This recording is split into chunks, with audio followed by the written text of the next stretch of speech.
Perkenalkan, kami dari kelompok 7. Di sini kami akan menampilkan atau mempresentasikan hasil diskusi kami. Sebelum itu, kami akan memperkenalkan diri kami terlebih dahulu. Saya pribadi bernama Grace Prastisia Marnata Hutabalian, dan di sebelah saya, perkenalkan, nama saya Alifah Zara. Perkenalkan, nama saya Indah Pumasasari. Perkenalkan, saya Dita Puspitasari. Baik, di sini kami akan langsung menjelaskan mengenai materi yang telah kami diskusikan. Baik, di sini saya akan membahas mengenai teori perkembangan anak, khususnya pada usia sekolah dasar. Materi ini cukup penting karena membantu kita sebagai guru untuk memahami karakteristik murid kita agar nantinya kita bisa menentukan strategi dan model pembelajaran yang akan kita gunakan. Baik, teori perkembangan yang pertama yaitu teori perkembangan gen biasa, di mana untuk anak usia 7 sampai 11 tahun menurut Piaget itu ada di tahap operasional konkret. Di sini siswa sudah mulai bisa berpikir logis, namun butuh contoh konkret dalam pengalaman langsung atau langsung ke kehidupan nyata. Jadi kita sebagai seorang guru harus menggunakan alat peraga. Contohnya yaitu praktik langsung di kehidupan nyata mereka.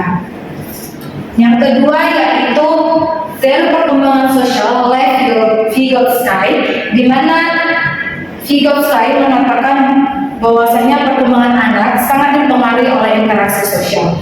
Nah, Vygotsky mengenalkan konsep yang pertama yaitu zona perkembangan proksimal atau ZPD, di mana jarak antara kemampuan anak saat belajar sendiri dan kemampuan anak ketika dibantu oleh guru atau teman. Nah, disinilah penting yang namanya scaffolding. Di scaffolding ini perlu adanya apresiasi atau pujian ketika anak membuat sesuatu. Nah, setelah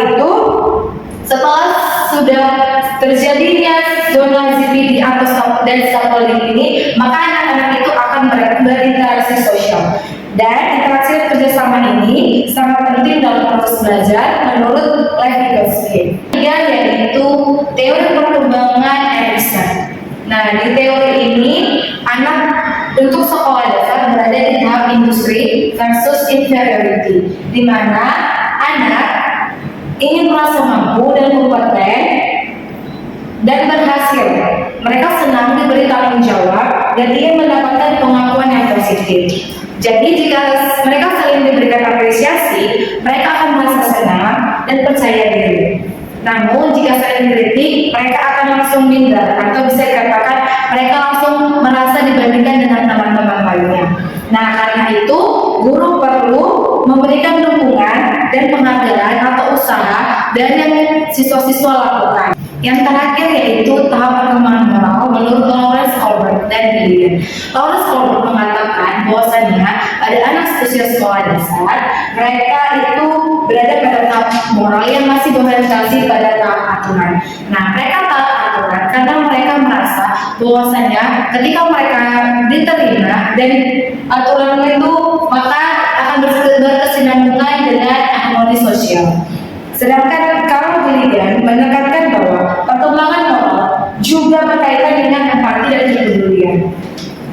Nah, artinya anak tidak hanya belajar tentang benar atau salah, tetapi juga memahami proses perasaan orang lain. Baik, demikianlah yang dapat saya presentasikan mengenai teori perkembangan anak. Berikutnya akan dilanjutkan oleh pemateri yang kedua. Oke, baik. Di sini saya melanjutkan tentang karakteristik murid, yang mana di sini ada Laksmi, di mana Laksmi ini memiliki daya imajinasi dan kreatif yang tinggi, namun mengalami kesulitan pada tugas yang membuat kebutuhan logis dan sistematis. Lalu, hal ini menunjukkan perlunya scaffolding sebagaimana dijelaskan oleh Vygotsky. Di sisi emosional, Laksmi ini cukup sensitif terhadap kritik, sehingga Laksmi ini membutuhkan umpan balik yang bersifat sportif. Lalu pembelajaran yang fleksibel dalam produk seperti gambar, cerita atau media visual akan membantu potensi kreativitasnya berkembang secara opsional. Itulah dia kalau karakteristik si Laksmi. Oke, yang kedua ialah Mario, di mana murid Mario ini merupakan murid yang aktif, identik dan menyukai aktivitas eksperimen. Nah, ia sulit duduk dan cenderung menyalurkan dirinya secara fisik. Nah, pada tahap operasional kompleks, menurut Kiadet, kebutuhan akan aktivitas langsung atau hands-on sangat wajar. Yang dimana secara perkembangannya, psikologis Mario sedang membangun rasa kompeten melalui tindakan nyata. Oleh karena itu, pembelajaran perlu menyediakan aktivitas fisik yang terarah, eksperimen sederhana serta aturan kerja kelompok yang jelas agar yang dibina menjadi produktif. Nah, itulah karakteristik murid si Mario. Nah, lalu ada dia si Adi, yang dimana si Adi ini dia menunjukkan kekuatan utama pada aspek sosial. Ia senang berinteraksi, peduli pada teman dan sering menempatkan hubungan sosial di atas penyelesaian tugas. Nah, Adi ini hal ini juga sejalan dengan pandangan Vygotsky yang menekankan bahwa belajar terjadi melalui interaksi sosial dan persepsi Erikson. Oke, Adi juga berada pada tahap industri versus inferiority, yang dimana namun secara moral lebih dominan pada etika kepedulian atau kepedulian agar potensi sosialnya tidak menghambat akademik, membutuhkan kerja kelompok dengan pembagian peran yang jelas serta arahan tanggung jawab belajar. Itulah merupakan tanggung jawab guru juga untuk menyesuaikan karakteristik tersebut. Oke, lalu selanjutnya ada Nina. Nina ini merupakan memiliki kecenderungan berpikir logis dan menyukai kepastian. Nah, dia umumnya mendapat aktivitas yang menuntut ekspresi verbal atau tugas terbuka. Nah, berdasarkan teori Piaget, Nina ini dia berada pada tahap proporsional kompleks sehingga membutuhkan instruksi yang jelas dan contoh nyata. Nah, dari sudut pandang Erikson, ia sedang membangun rasa mampu atau industri, sementara secara moral, ia menunjukkan kecenderungan taat aturan sebagaimana dijelaskan oleh Colbert, tahap orientasi hukum dan keterlibatan. Oleh karena itu, Nina menunjukkan pembelajaran yang terstruktur, penilaian yang jelas, serta langkah kerja yang sistematis. Tugas guru yaitu menyesuaikan bagaimana karakteristik murid tersebut agar pembelajaran dia berjalan dengan lancar. Oke, mungkin cukup sekian, akan dilanjutkan oleh pemateri selanjutnya. Berdasarkan analisis kasus di kelas Patoni yang memiliki keberagaman kebutuhan belajar murid, maka kami mengusulkan sebuah strategi yang disebut station rotation. Station rotation adalah strategi pembelajaran di mana murid akan belajar melalui beberapa station dengan aktivitas yang berbeda dalam satu pertemuan. Setiap station memiliki fokus pembelajaran yang berbeda, metode, dan juga aktivitas yang bervariasi. Tujuan dari perbedaan aktivitas di setiap station adalah untuk memenuhi kebutuhan setiap murid yang memiliki karakteristik berbeda-beda. Cara kerja station rotation adalah murid dibagi ke dalam beberapa kelompok kecil, kemudian setiap kelompok memulai pembelajaran dari satu station, kemudian berpindah secara bergiliran ke station berikutnya sesuai waktu yang telah ditentukan. Dengan cara ini, seluruh murid akan mengalami semua aktivitas belajar, tetapi melalui pendekatan yang berbeda-beda. Dalam pembelajaran ini, station rotation dirancang berbasis teori perkembangan peserta didik. Station pertama didasarkan pada teori Jean Piaget, tahap operasional konkret. Station ini ditujukan untuk Nina, si pemikir konkret. Melalui aktivitas mencocokkan kartu dengan bagan siklus air secara logis, sehingga murid memahami konsep melalui benda nyata dan hubungan sebab akibat. Kemudian, di station kedua, mengacu pada teori psikososial Erik Erikson, tahap industri versus inferiority.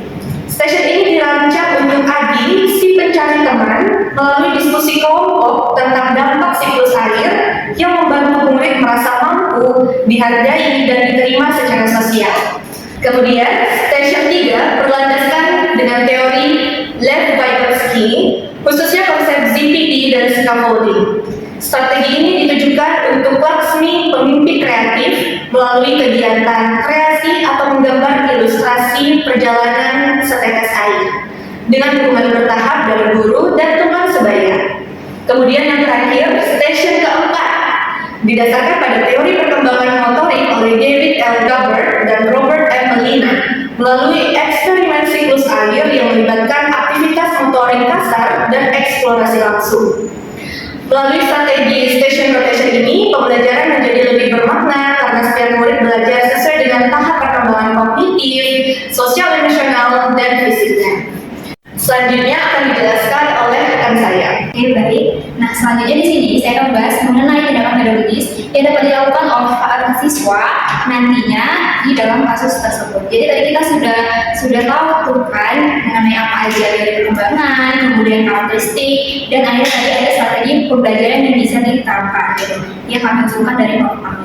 Nah, selanjutnya ini berdasarkan hasil analisis kami yang sudah kami kaitkan dengan teori perkembangan, kemudian dari strategi pembelajaran yang station rotation, ada beberapa tindakan pedagogis yang bisa dilakukan gitu. Yang pertama, tindakan yang dapat dilakukan bisa berupa menyusun urutan siklus air dan nantinya dia akan menjelaskan alasannya dengan mencocokkan satu gambar.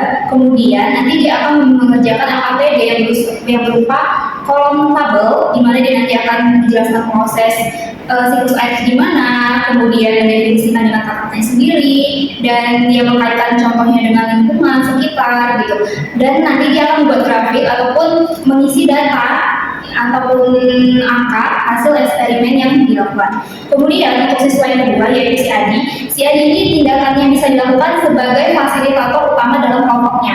Jadi dia memimpin diskusi dan memastikan semua anggotanya memiliki kesempatan yang sama dalam berbicara dan melakukan kegiatan diskusi. Nah, untuk siswa yang ketiga yaitu si Mario. Mario ini kita bisa memberikan tindakan dia itu dapat mengoperasikan alat eksperimen ataupun dia sebagai pelaksana, kemudian dia bisa mencatat datanya dan dia bisa akhirnya menjadi presenter ataupun moderator dalam kelompok tersebut untuk mendemonstrasikan secara fisik hasil diskusi ataupun hasil eksperimen yang dilakukan.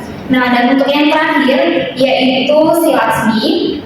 Si Laksmi ini ada tindakan yang bisa kita lakukan, yaitu meminta dia untuk menggambarkan ilustrasi cerita berdasarkan instruksi yang diminta oleh guru. Kemudian kita berikan kebebasan berkreasi dan akhirnya dia nanti akan menjelaskan ataupun mempresentasikan hasil karyanya tersebut. Gitu. Jadi berdasarkan penjelasan yang kami sampaikan tadi dari teori perkembangan, karakteristik, strategi pembelajaran, kemudian tindakan pedagogis, kami berdasarkan hasil analisis kami tersebut, kami berharap dapat mengakomodasi kebutuhan belajar siswa yang beragam tersebut secara simultan. Kemudian, jadi nilai dapat berkembang melalui aktivitas yang terstruktur dan logika konkret. Kemudian si Adi nantinya dapat bersosial aktif melalui diskusi. Kemudian Mario memperoleh kesempatan belajar melalui aktivitas fisik dan eksperimen. Dan Laksmi juga diberikan ruang untuk mengekspresikan kreativitas melalui gambar dan cerita. Strategi ini juga kami harap dapat mendukung pengembangan kompetensi sosial emosional dan moral siswa. Sehingga sebagai guru, kita perlu menjadi fasilitator yang aktif yang mampu memetakan kebutuhan siswa itu sendiri, merencanakan aktivitas yang bervariasi, dan memberikan umpan balik yang membangun. Demikian penjelasan dari saya. Terima kasih. Demikianlah presentasi dari kelompok kami. Kami harap apa yang kami presentasikan dapat teman-teman mengerti. Sebelum kami menutup, kami memiliki beberapa pantun yang akan kami lontarkan. Pergi ke taman memetik melati. Cakep. Karunia semerbak sepanjang hari. Cakep. Cukup sekian presentasi dari kami. Cakep. Terima kasih atas perhatiannya dan waktunya hari ini. Satu lagi. Pergi ke pasar membeli roti. Cakep. Roti hangat rasanya legit. Cakep. Kalau ada yang masih belum mengerti, silakan ditanya. Jangan dipendam dalam hati. Jangan lupa ya teman-teman, untuk pertanyaan dan komentar-komentarnya silakan disampaikan di kolom komentar ya. Cukup sekian dari kami. Bye-bye.